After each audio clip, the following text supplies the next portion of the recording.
gente costuma dizer que está criando filhos, mas no fundo, estamos criando seres humanos para o mundo. E aí vem a pergunta que mexe com todas nós. Ao final de contas, o que fica? A forma como a gente educa uma criança pequena atravessa tudo. Autonomia, a forma de lidar com as emoções, a forma de lidar com os limites, com o outro e consigo mesma. Por isso, no episódio de hoje, eu trouxe duas mulheres muito especiais. Yasmin Amaral, nutricionista materno-infantil, PhD e mãe da Júlia. E Andréia Carvalhal, que é diretora de escola, pedagoga, mãe de 3 e minha cunhada. Hoje, a nossa conversa é sobre esse desafio tão bonito que é educar. Podemos começar, meninas? E aí, para vocês, o que vocês acham que mais impacta hoje na educação de um filho? O que a gente ensina pedagogicamente ou as experiências que eles vivem? Acredito que ambos, né? Mas, na verdade, o que eles vivenciam influencia muito mais do que só o que a gente ensina. Então, mas também a gente não pode ter essa desconexão entre o que a gente fala, ensina e o que a gente vive, de ambos os lados. Então, se a gente tem uma educação, uma linha, a gente precisa ali vivenciar aquilo tudo no nosso dia a dia. E o outro lado, se a gente tem uma outra linha, a gente não pode vivenciar ali um outro roteiro, porque ali a criança se perde. Eu sigo qual lado, né? Mas se a gente botar na balança, eu acredito que o que ela vivencia todos os dias influencia muito mais do que a gente ensina. Como educadora e como a vivência escolar ali, mais de 30 anos, eu vejo que você precisa ter essa conexão do que você fala e do que você pratica, né? Porque na escola, você trabalha com vários valores, você ensina a criança a respeitar. É o primeiro lugar, assim, o primeiro lugar é a família e logo depois vem a escola, nesse convívio. Então, se a família e a escola não comungam das mesmas ideias, ou se a família fala uma coisa e pratica outra, a gente percebe rapidamente na atitude da criança, porque a criança, ela entra em conflito. A minha mãe me fala uma coisa, mas ela não faz assim. E a criança é muito espontânea, ela consegue colocar tudo isso para fora. Então, a gente precisa ter uma teoria, né? Hoje as famílias estudam muito, as mães têm um acesso muito maior à teoria, a estudos. Mas essa vivência, esse dia a dia, esse maternar, né, ele precisa acontecer, porque senão você vai perder isso. E aí a criança também fica sem saber como que ela vai agir. Acho que a criança ela responde muito por exemplo e repetição. Isso. Né? Então, são as atitudes repetidamente, né, que vão formar o conceito, né, de certos comportamentos na criança. A gente observa também, assim, às vezes a família tem uma teoria muito bonita. Linda. Né? Na minha casa é assim, a gente faz assim e tal. Só que você vê que, às vezes, não é bem assim. Falando, não é possível que uma criança, às vezes, de 3, 4, 5 anos, haja de uma maneira tão errada. Então, quando eles começam lá para 6, 7 anos, que eles já começam a ter uma noção melhor, né, a saber assim bem o que é certo e o que é errado, aí aparecem os conflitos. Os conflitos deles, né, fala, mas na minha casa é assim, aqui na minha escola é assim. Então, a gente vê muito bem isso nas atitudes dele ali do dia a dia. E na alimentação também, né?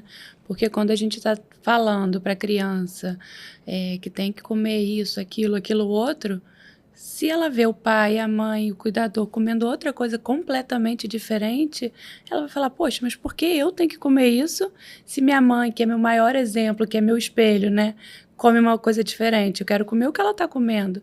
Então, por todo maternar, né, a gente serve como exemplo mesmo. Eu acho que o exemplo naturaliza o comportamento, né? Exato. E, Andréia, na linha aí do que você falou de mais de 30 anos de experiência como pedagoga em escola, maternar hoje está mais difícil do que já foi um dia? Ou os pais andam um pouco inseguros? Eu acho que tem um pouco das duas coisas, né? Eu acho que a insegurança, ela vem de uma cobrança. né? Hoje até, como eu falei, como você tem acesso a mais estudos, a mais... tem muitas teorias, tem muitos estudiosos, tem muito material que ajuda você a educar bem um filho. Só que nesses materiais não tem o dia a dia ali, os desafios que você vive o tempo todo na sua casa. Porque o seu filho, eu tenho 3, cada um é diferente do outro. Então, o que serve para um não serve para o outro. Então, não tem como você seguir, falar, eu vou seguir essa pessoa, essa teoria aqui, esse estudioso, porque ele tá me ajudando. Ótimo, mas vai chegar uma hora que nem sempre isso vai dar certo. Então, eu vejo que os pais hoje têm uma expectativa e uma autocobrança. Então, o meu filho tem que ser perfeito, né? O meu filho tem que ser bom. E a gente, às vezes, massacra a criança e impede ela de viver. Eu tenho certeza que a Yasmin, como nutricionista, ela deve ter uma cobrança da filha dela em relação ao que ela come, porque eu tinha isso como pedagoga, porque os meus filhos tinham uma letra horrível, né? Então, aquilo que eu falava para os pais, eu não conseguia praticar na minha casa. Eles faziam caligrafia, eu exigia, eu cobrava, tinha horário, mas nem sempre era bom assim, né? Então, aí quando eu fui mãe, eu comecei a ter uma visão também diferente, antes de eu ser mãe como professora, né? Porque quando você não vive essa experiência, esse desafio, fica muito fácil eu chegar e falar, olha, você faz assim, você pega isso como se fosse uma receita. Você põe o horário para ele fazer a tarefa, você ensina para ele, põe na areia para ele desenhar e tal, você faz isso que vai melhorar a coordenação motora, fino, né? Você sai da faculdade cheio da sua teoria, você quer colocar em prática. Mas aí, quando você é mãe, e aí os desafios começam. Você percebe que aquela teoria bonita nem sempre ela é verdadeira, né? Então, assim, eu pergunto para Yasmin, você também viveu isso? Vive, né, isso com a Júlia em relação a essa cobrança, né? Porque você é nutricionista, a Júlia come de tudo, ela tem que ter um prato perfeito? Olha, essa pergunta foi maravilhosa e vou aqui me abrir com vocês. Eu já sofri muito por isso. A Marília, a gente partilha muito sobre isso, né? E a Júlia, desde o comecinho, ela começou a introdução alimentar perfeita. E aí eu tirava foto, que perfeito, olha, minha filha come de tudo, piriri. Só que depois, por alguns motivos, ela começou a entrar num quadro ali de seletividade e eu me cobrava e me cobro ainda, um pouco menos do que antes, mas continuo, né, me cobrando um pouco. Mas é porque ela deixava de comer nutrientes que eu considero ainda, né, importantíssimos. E eu, meu Deus, minha filha de uma nutricionista, materno-infantil, estudei a vida inteira sobre isso e como que ela não come bem, né? E aí é muito do que a Andréia falou, abaixar um pouco esse meu lado nutricionista, deixar aflorar o meu lado Yasmin mãe, e entender que a Júlia é um indivíduo com seus gostos, suas vontades, e que ali eu quero trabalhar com ela uma boa relação com a comida, porque isso é muito importante. A relação da criança com a comida é muito mais importante do que se ela está comendo 2 colheres de sopa, 3 colheres, se está comendo todos os grupos, 5 cores de legumes, verduras e tudo mais. A relação que ela constrói que muda tudo. Então, respondendo essa pergunta, sim, continua sendo, não vou falar que não é desafiador, que eu lido 100% numa boa, mas eu me acolho, eu me aceito e vou tentando não passar também essa pressão para ela, porque eu entendo também, hoje em dia, já com um pouco mais de experiência, que a criança sente absolutamente tudo. A gente pode não verbalizar, mas a criança sente muito, ela sabe que aquilo dali é muito importante para mim, por exemplo. Então, ela come melhor com outras pessoas do que comigo. E entender, acolher, e tudo bem. Vai passando, a gente vai ajustando e...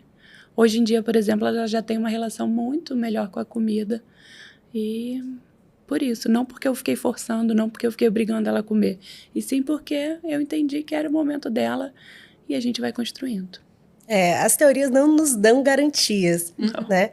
É experiência. E a gente achar que a nossa maternidade tem esse determinismo todo, talvez não seja bem assim, né? A criança, ela é influenciada por diversos meios. Ela é influenciada na escola, pelos amigos, pela vida. Isso, na medida que eles vão crescendo, né? Vão alcançando a adolescência. A Andréia, que já passou por essa fase, os filhos hoje já estão adultos. E a gente vai percebendo quantas influências externas também vão interferindo nisso, né? Os meus enteados, eles também passaram por um processo de seletividade muito grande. A Andréia, a gente compartilhou muito sobre isso. E foi sempre uma luta na família para que a gente conseguisse ultrapassar essa barreira da seletividade. E hoje, também por esse exemplo, né, por essa repetição todos os dias, vendo o que a gente come, vendo a importância de variar os alimentos, de variar os nutrientes, como isso é importante para a saúde. Eles estão agora entrando na adolescência, né? Estão com 12 anos, e agora eles estão se abrindo para o mundo. Então, passando a se permitir, né? Estão passando a ser influenciados pelos amigos também, pelo ambiente. Eles começam a ultrapassar a barreira da influência apenas familiar.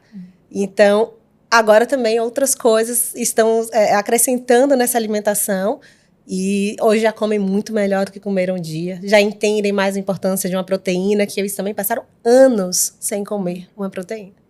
É assustador, é chocante, já foi motivo de choro, de briga, de desespero, mas a gente consegue contornar isso também, não está só nas nossas mãos, a responsabilidade não é só nossa, é uma responsabilidade compartilhada, né, com a sociedade, com a nutricionista, com o pediatra, com a família, com a escola. Acho que todo mundo tem um papel importante nesse processo, né?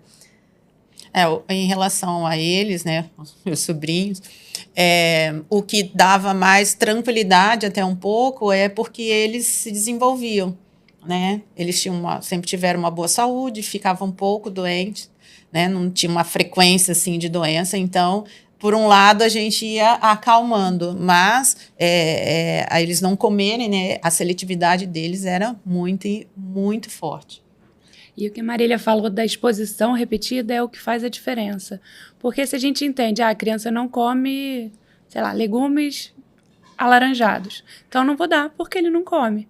Mas não, quanto mais a gente deixa de ofertar, deixa de mostrar, mais aquilo dali vai se tornando, ficando cada vez mais distante, né, para a criança. Então, a exposição repetida que faz ele ter uma boa relação com aquele alimento, não ser uma coisa totalmente estranha, um eca, de vez em quando vai rolar um eca, um que nojo, mas está ali vendo, vê a gente comer, e aquilo ali, poxa, desperta uma curiosidade na criança. Será que é bom mesmo? Minha mãe está comendo ali com uma cara que tá tão gostoso, será que é bom? Por mais que ele não coma, não encoste, ele tá vendo ali quem tá em volta, né, comer. E na escola isso também é bem importante. A gente vai falar mais para frente de escola. Mas ainda nessa linha aí da educação, a Júlia tá com 4 anos, os da Andréia já estão adultos, né? A caçula da Andréia está com 20 anos. Então, ela já passou por toda a trajetória aí da primeira infância, da adolescência. Tem algum momento, vocês já viveram algum momento que vocês pensaram, nossa, estou errando aqui. O que fazer? Até hoje, né? Acho que mãe, a mãe que nunca pensou isso, não vive a maternidade. Porque eu acho que o que você anda junto com a mãe, amor e culpa. São os 2 sentimentos que a mãe tem o tempo todo. A gente tem um amor incondicional, absurdo. Você é capaz de fazer coisas que você jamais imaginou que pudesse fazer. Mas a culpa vem junto. Será que eu estou protegendo muito? Será que eu fui muito dura? Será que eu deveria ter feito desse jeito? Acho que eu fui trabalhar, meu filho ficou doente, né? Então, assim, essa culpa, ela vem o tempo todo. E junto com a culpa vem a reflexão. Será que eu estou no caminho certo? Será que eu estou fazendo correto? Então, assim, os estudiosos, hoje, eu falei, o meu filho mais velho tem 30 anos, vai fazer 30 anos. Então, naquela época, a gente tinha muito menos estudos do que você tem hoje. Né? Hoje é muito mais fácil, até um podcast, coisas rápidas. Você não precisa ler um livro inteiro para você ter a informação. Né? E antes a gente não tinha muito acesso a isso. Mas várias vezes eu me culpei, até hoje, às vezes, quando eu vejo alguma atitude deles, eu falo, Será que eu falo, não falo? Hoje de manhã até estava conversando com meu marido, que ele estava falando sobre o meu filho mais velho, uma situação, e eu falei para ele, olha, a gente está numa fase em que agora a gente fala quando eles perguntam. Eu já não fico falando mais, porque já não sei se tem importância, mas às vezes eles não estão prontos para ouvir. Então, eu falo quando eles me perguntam. Né? Porque senão vai entrar pelo ouvido e vai sair pelo outro. Eles estão na fase também assim, de confiança, autoafirmação. Então, eles precisam agir diferente dos pais, né? Para eles seguirem o caminho deles. Então, assim, eu vou indo aos poucos, mas é um conflito que eu tenho sempre, né? Será que eu eduquei da maneira correta? O que eu procuro pensar assim, eu fiz o melhor que eu pude. Nenhuma mãe faz algo errado, acho que de consciente. Várias coisas que eu fiz, eu falo, nossa, acho que eu não faria novamente. Mas naquele momento eu achei que era o certo. Né? E depois você para e pensa, já me arrependi de coisas que eu fiz, que eu falei, né? Já pedi desculpas, já chorei, né, sozinha, para falar, puxa, não deveria ter falado isso.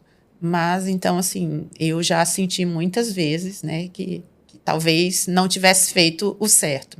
Hoje eles são adultos, são bem, né, resolvidos, são pessoas de valores.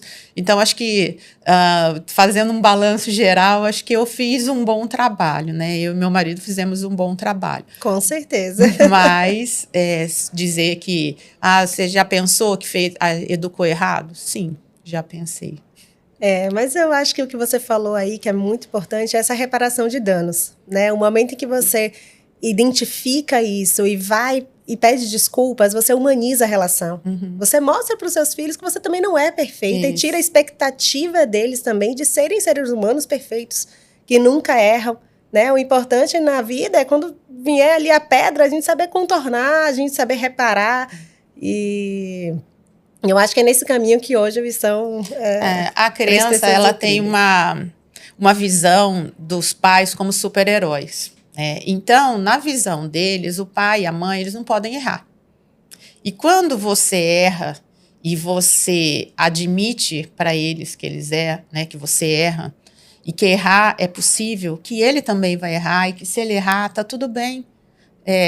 O erro fica mais fácil para ele. Ele também não tem que ser o herói, ele também não tem que ser aquele ser perfeito.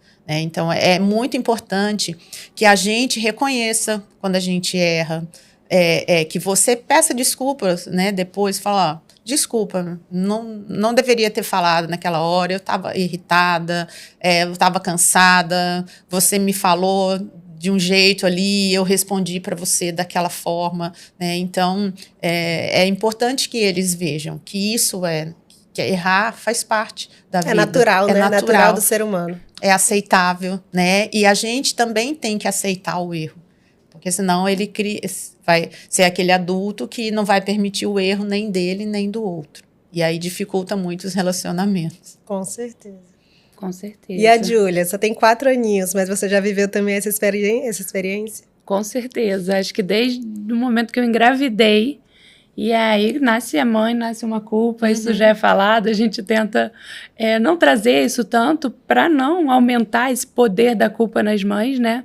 Mas sim, desde o momento que eu engravidei na época de pandemia, então eu ficava com medo de fazer tudo porque podia fazer algum mal a ela e tudo mais. E depois isso caminha comigo, né, a culpa. E eu acho que é normal que caminhe, né, com a gente, assim como a Andréia falou.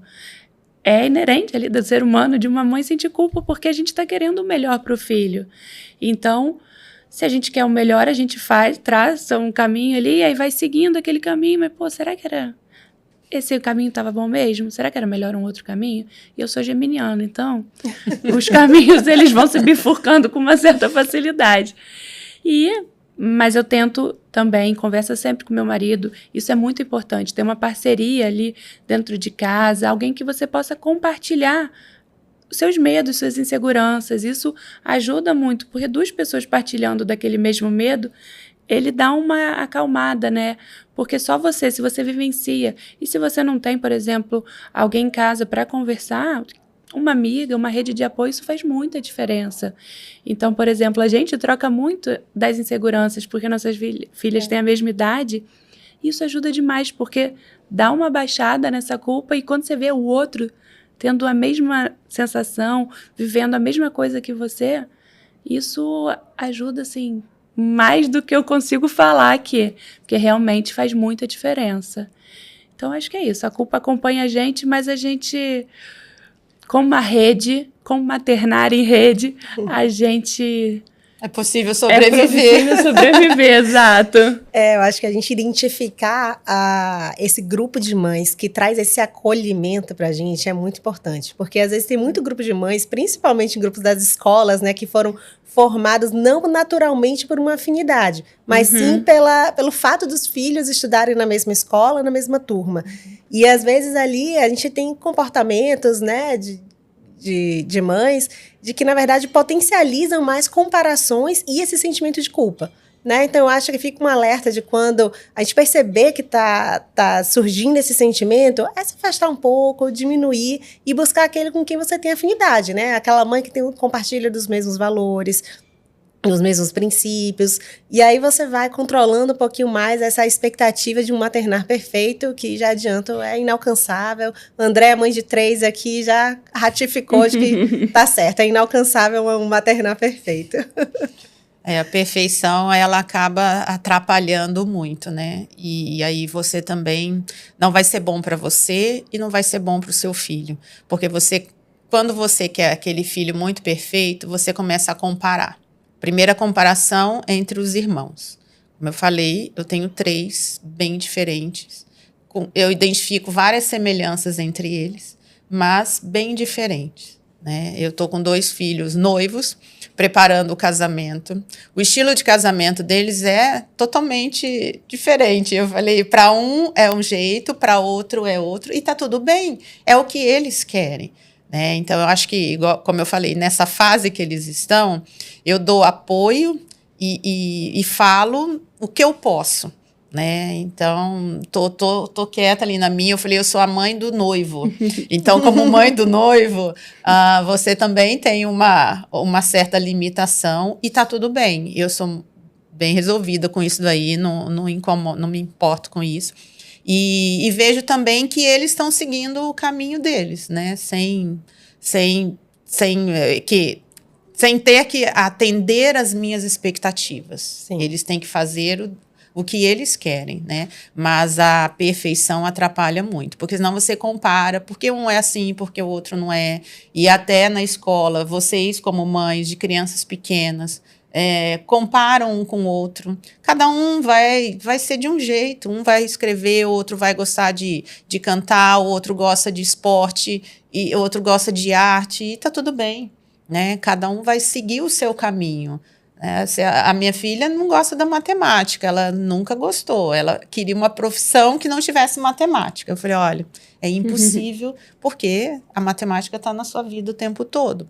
Mas, e ela seguiu aí. Eu falei, cada um tem a sua afinidade e as suas competências, né? Habilidades, umas maiores, outras menores.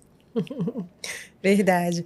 E nos dias de hoje, como é que vocês acham que as crianças estão lidando com a frustração? Vocês acham que elas estão menos tolerantes à frustração?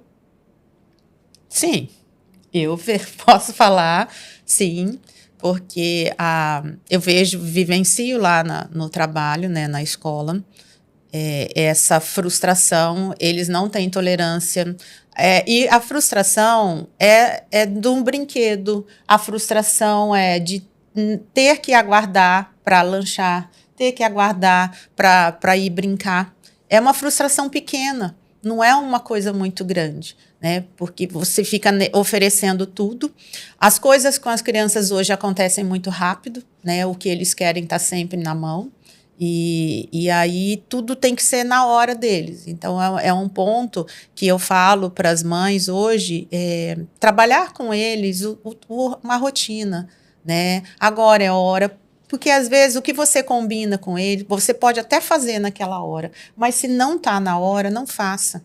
Para que a criança possa entender que nem tudo vai acontecer no horário que ela quer, nem todo brinquedo ela vai ter. Né? Você sai com ela, você faz um combinado. Olha, hoje nós vamos sair, nós vamos comprar um presente para a Júlia, né? Que é o aniversário dela. Aí eu vou lá com a minha filha, ela fala, ai mãe, eu quero um também. Fala, não, hoje a gente vai comprar para a Júlia porque é o aniversário dela. Aí a criança às vezes chora, né, fica chateada e tal, aí a mãe fica, ai meu Deus, será que eu deveria ter comprado? Fala, não, você não tem que atender todas as necessidades dela, ela tem que se frustrar, né, faz parte do crescimento, faz parte até para ela formar essa personalidade dela. E a gente sabe muito bem que a gente não consegue tudo. Né? E quando você não trabalha isso desde cedo, essa frustração ela pode ficar ainda mais complicada. A gente vê hoje muitos adultos que acho que não trabalharam bem a frustração e que fazem coisas hoje que a gente não, assim... Fala, como que um ser humano é capaz de fazer isso? Até com o próprio feminicídio, com todas essas notícias que a gente vê, ou você fica comigo ou você não fica com ninguém. Né? Hoje é difícil. Eu tenho preocupação com a minha filha, com quem ela se relaciona. Né? Porque vai que ela se envolve com uma pessoa que quer ela exclusiva para ele, ou então que se ela não quiser mais ficar com ele, como que ele vai lidar com isso? Então eu penso que muito do que acontece hoje é resultado do que não foi trabalhado lá atrás. Então a frustração ela é necessária sim, dizer não é importante.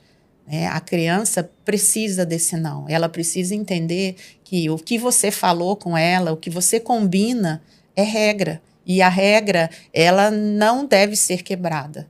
Ela precisa saber, falar, hoje nosso combinado é esse, e nós vamos seguir. Aí não tenha culpa, saiba que você está fazendo a coisa certa. O limite, né, criado na infância vai refletir nessa relação que ele vai lidar com o consentimento, com o não, né, com a autorização, por exemplo, dessa mulher no futuro, quando nega, diz que não quer ficar com esse homem.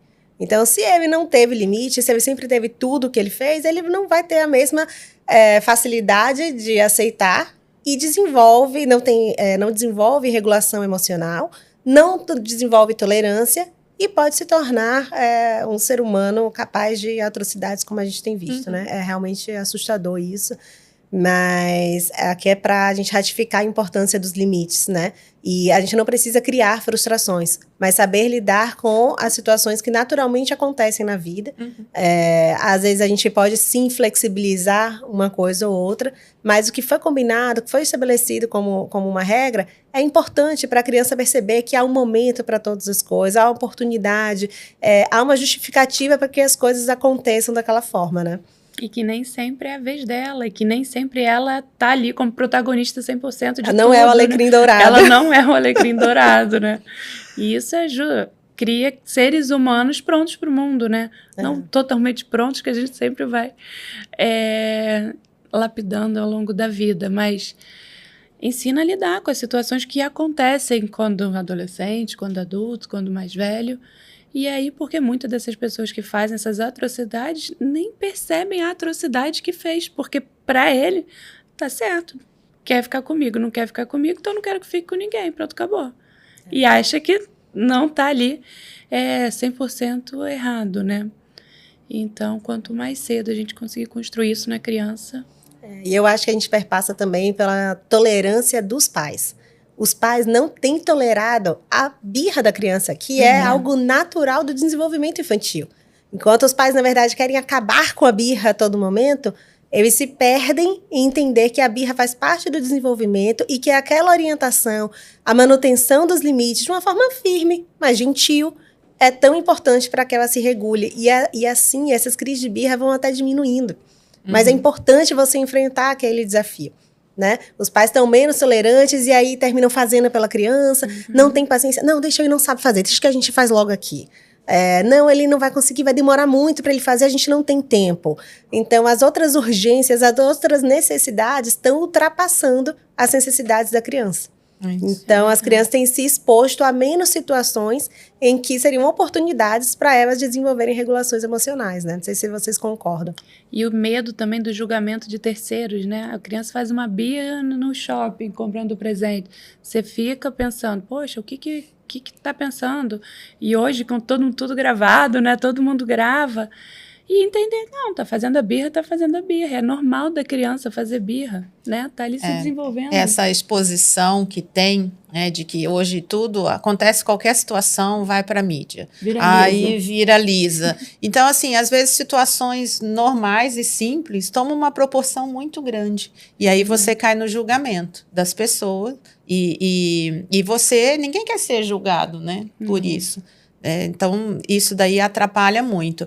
A Marília falou de um ponto que eu vejo também muito importante em relação ao tempo e do adulto querer fazer tudo, né? Hoje a gente vive muito corrida, ninguém tem tempo, aí você cede, você às vezes não desenvolve a autonomia da criança, porque você você veste a criança, coloca a roupa, a criança não sabe.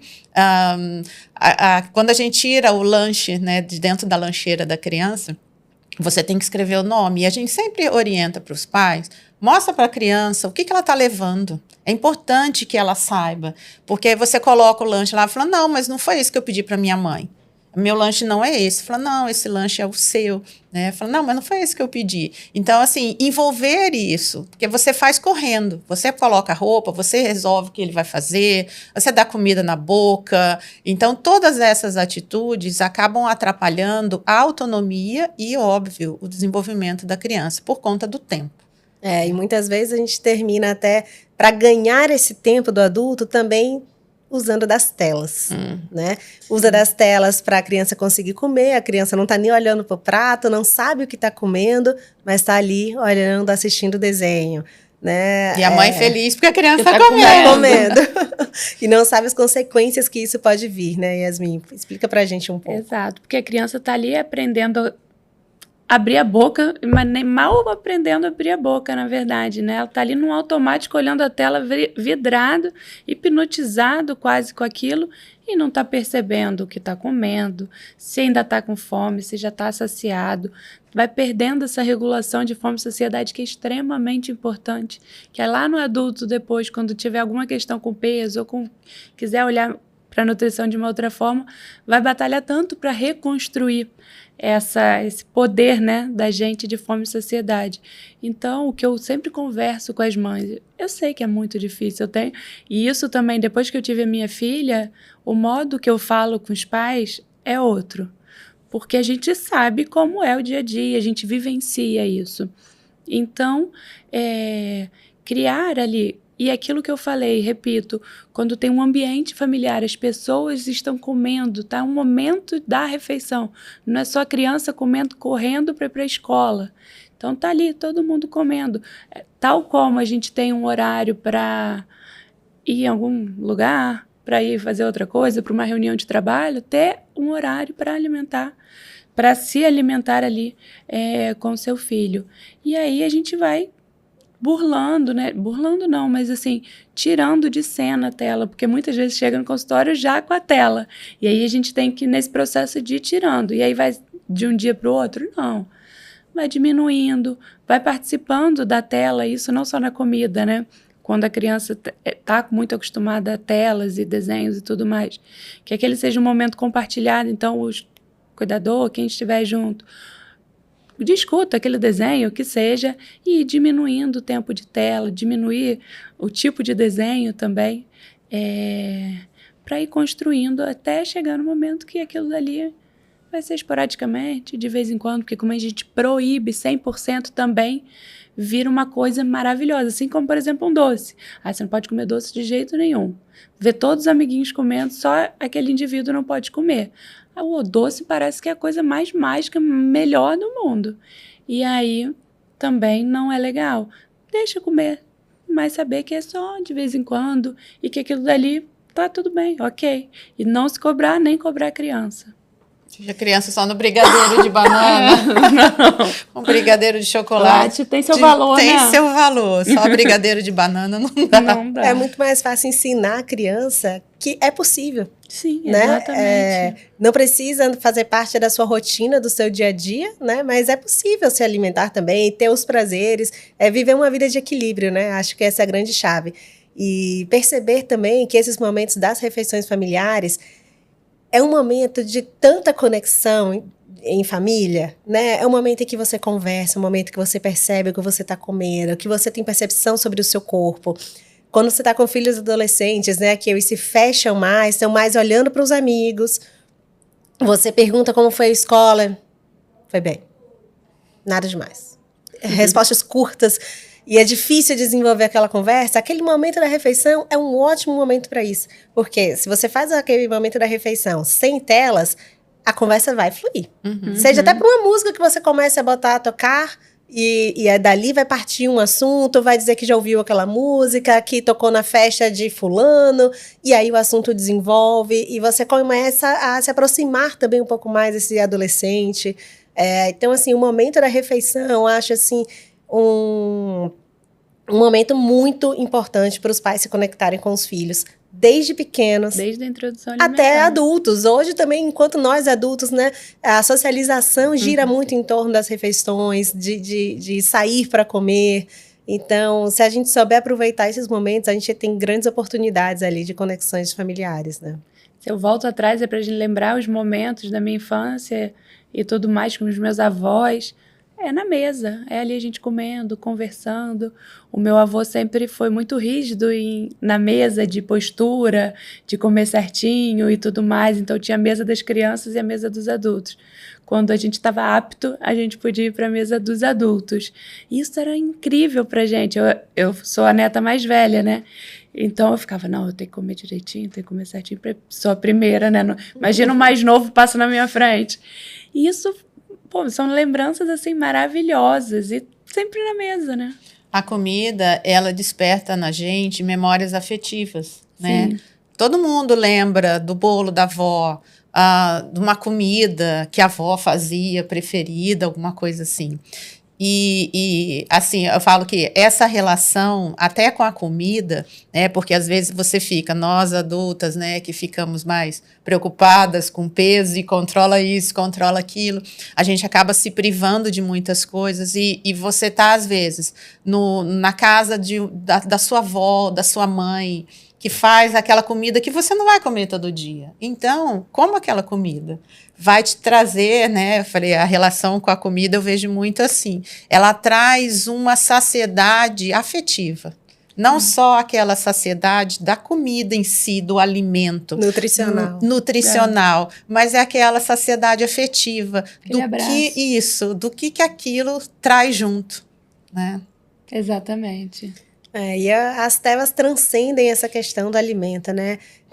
Lógico que a gente fala até numa situação de privilégio, né? Numa condição de que a gente consegue ter algumas ajudas que muitas mães a gente sabe que não tem, a gente compreende isso.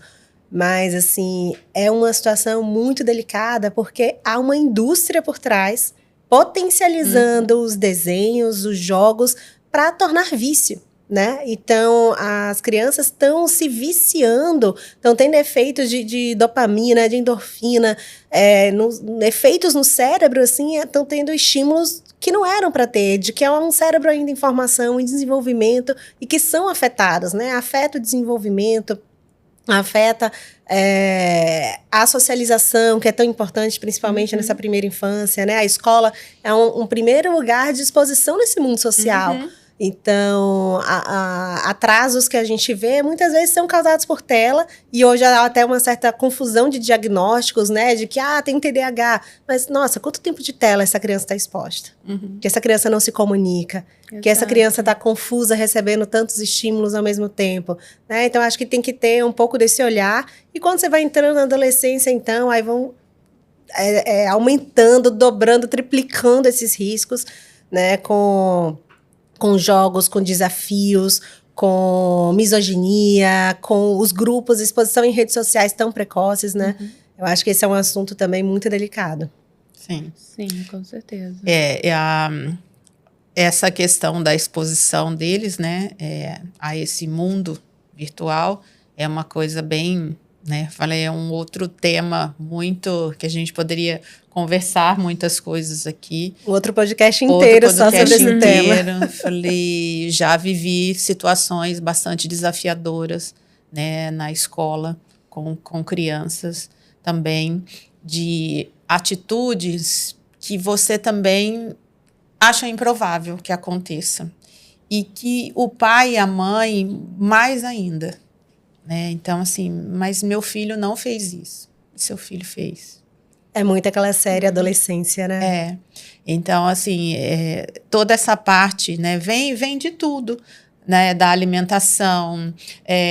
A gente vê muitas crianças que têm uma relação difícil com a comida e que se isolam e que comem sozinhos e que comem rápido, né, e que comem muito, até por conta ali da questão, às vezes, do psicológico dele, emocional, que não está bem trabalhado, né, que falei, Yasmin com certeza tem muito mais gabarito para falar disso do que eu. Ela tem a teoria, eu tenho situações vividas ali, né, de crianças e adolescentes principalmente, que descontam na comida toda a frustração, né, que comem muito, que se isolam ou que compram os amigos com comida, né? Então, ele passa, às vezes, a comer coisas que os amigos comem para poder entrar no grupo, né? Porque na adolescência eles precisam pertencer, eles precisam ter um grupo, né? Então, ele se sujeita a entrar naquele grupo e fazer as coisas, ou beber para poder entrar naquele grupo. Então, tudo isso falei, isso aí dá um outro assunto, um outro podcast, mas são situações que a gente vê sempre e está relacionado. Toda essa parte que a gente conversou. Eu acho que a gente conversou bastante aqui hoje sobre essa questão da frustração, de como a gente lida, quais são os desafios, como que essa pressa nossa de adulto influencia, como que a alimentação, a relação, às vezes até quando a mãe fala, ai, para de comer, olha como você tá gordo, não sei o quê. Então, assim, isso acaba gerando mais problemas naquele adolescente, né? Ele não vai ver essa comida como algo que sacia, mas algo que para ele não é bom. Exato. Né? E aí, hoje em dia, também com as redes sociais, a gente tem muita comparação e uso de filtros. Então, aquele adolescente vê o outro atrás da tela, com o corpo perfeito, tudo perfeito, e quer buscar aquela perfeição que não existe. E aí, a gente entra nos transtornos alimentares para ambos os lados, né? E quando a gente fala de construção, desde a criança a gente constrói isso. Quando a gente dá segurança para essa criança, uma boa relação com a comida, ela vai crescer mais firme. Então, ela vai saber muito bem o que ela gosta, o que ela não gosta. Pode até, de vez em quando, ter uns caminhos mais sinuosos, mas ela vai estar ali mais firme. E isso, acho que não tem preço. A gente dá essa segurança para a criança desde quando ela é bebezinha. O quanto ela precisa comer também, né? Exato. Excelente. E para a gente encerrar aí, o que aconteceu na infância de vocês, que vocês guardam com carinho, que repetiram com os filhos, ou pretende repetir com a filha, e aquilo que você achou que foi legal, mas ok, vou fazer diferente daqui para frente. Olha, eu cresci numa fazenda, então aquilo dali era maravilhoso. Eu tenho mais 4 irmãos e a gente vivia muito, mas de todos os irmãos eu sempre fui a mais medrosa. Então, por mim, acho que minha mãe diz até hoje que se ela não tivesse me estimulado, eu estava morando com ela até hoje, para sempre. Eu acho que eu ficaria. Porque, como a gente morava em Miguel Pereira, para fazer faculdade, por exemplo, eu tive que vir morar aqui no Rio. E aí, aquilo dali para mim era muito difícil. E aí eu não queria, e eu já pensava que outras formas de viver a vida. E minha mãe sempre me incentivou. Ela fala que a minha adaptação escolar demorou 1 ano. Então, 1 ano eu chorando, e aí eu sempre tive essa dificuldade de me desgarrar dela. E ela me incentivou muito. Ela sempre me deu estímulo para sair, mas uma base que qualquer coisa, tudo bem, você volta, tá tudo certo aqui. E me incentivando. Eu sei que às vezes por dentro ela estava ali com o coração apertadinho, mas me jogando para o mundo. E isso fez toda a diferença. Hoje em dia eu me sinto muito mais segura em diversos ambientes, porque eu tive esse impulso, esse trampolim mesmo. E assim, depois que eu conseguia conquistar, eu me sentia a pessoa mais feliz do mundo. Por exemplo, quando eu fiz estágio em nutrição, eu tinha pavor de hospital, eu tinha muito medo de hospital. E aí eu falava, não, acho que eu não vou fazer meu estágio. Acho que eu vou mudar de profissão, porque eu já tinha feito 1 ano e meio de arquitetura, já tinha mudado. Eu falei, não, acho que não é para mim. E aí meu pai é o oposto da minha mãe. Ele falava, não, tudo bem, não faz. Aí Aí minha mãe, não. Aí ela falou, não, vamos, eu te levo. E aí qualquer coisa, não sei o que. Foi indo e eu fui. A partir do momento que eu entrei no hospital, comecei a trabalhar e me apaixonei pelo hospital de tal forma que depois eu fiz residência. E hoje, até hoje eu vivo ali, é um ambiente que eu amo estar. E aí, se eu não tivesse esse empurrãozinho, eu nunca ia descobrir esse meu lado, né? Você Então, pode falar. Você deu uma aula aí de um exemplo muito claro de apego seguro, né? Exato. A teoria do apego é exatamente isso aí, desenvolvida por John Bowlby, é exatamente isso. Muito bonito de ver na prática como isso acontece. Com segurança, com essa certeza de que qualquer problema você tem para onde voltar, mas que o pai permite, né, dar as ferramentas para que o filho consiga construir seu próprio caminho. Isso. Muito bonito. E do que eu puder fazer para a Júlia, dessa mesma forma, vou fazer.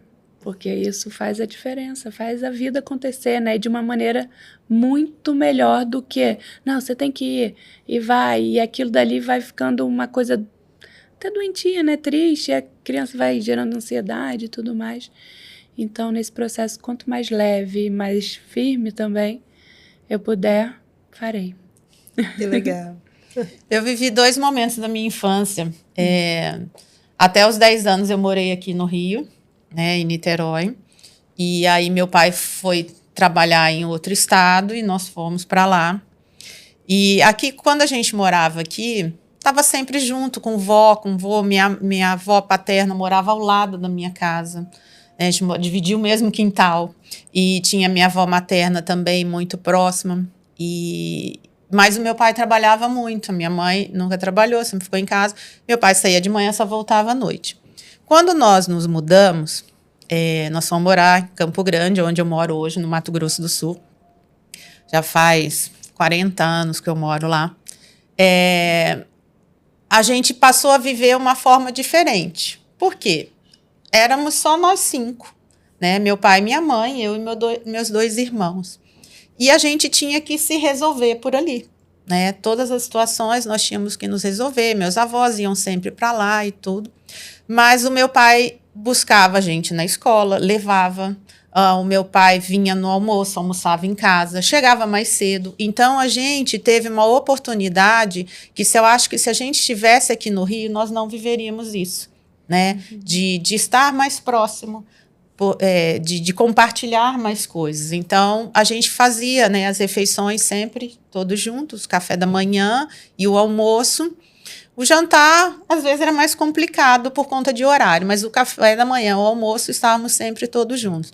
E isso desenvolveu ali na gente um sentimento de família muito próximo, né? Então, a gente se entendia, éramos nós 5, né? Então, eu lembro de uma situação que eu falei, nossa, não sei se eu teria coragem que a minha mãe teve. A minha tia, a irmã da minha mãe, faleceu. Eu tinha 16 anos na época. Nessa época, nós morávamos em Brasília. Então, eu tinha 16. O meu irmão do meio, né, que é o marido da Marília, tinha 11. E o meu irmão mais novo tinha 7. E meus pais vieram para o Rio, eu fiquei sozinha em Brasília com eles, e eu com 16 anos, responsável por eles, né? E aí eu tinha que ir com eles para a escola, tinha que fazer comida, dormir aquela noite com eles, botar eles para tomar banho, não sei o que e tal. Então, eu tive que assumir uma maternidade ali naquele momento. Mas, assim, foi importante para mim. Meu pai sempre falou, não, você vai conseguir, fica tranquila, né? Então, eles sempre me incentivaram para que eu tivesse autonomia e confiança. Não, pode ir que você vai fazer. Então, assim, eu acho que essa mudança, né, a gente se afastou um pouco da família, né, dos familiares, mas a nossa família ficou muito unida, né? E, por acaso, eu vivo isso também. Porque os meus pais, né, eu morava lá, né, moro em Campo Grande até hoje. Na minha adolescência, como a gente vinha sempre para cá, eu comecei a namorar que é o meu marido hoje, daqui de Niterói, e a gente foi namorando e ele acabou mudando para o Mato Grosso do Sul, lá para Campo Grande. Adora lá, né? Não quer sair de lá. Os meus filhos também gostam. E também eu acabei revivendo isso, porque somos nós 5, eu, ele e os 3, né? Então a gente se resolve por ali, né? Todas as situações que acontecem, a família nem sempre sabe de tudo, mas sabe do importante, né? Do necessário, né? Então eu acho que isso foi bom para a gente, né? Então é algo que eu lembro bastante, assim, desses encontros ali nosso, dos momentos que estávamos só nós, né, de você todo dia em Campo Grande, como os lugares são mais próximos, existe essa possibilidade de você ir almoçar em casa, de você estar mais próximo.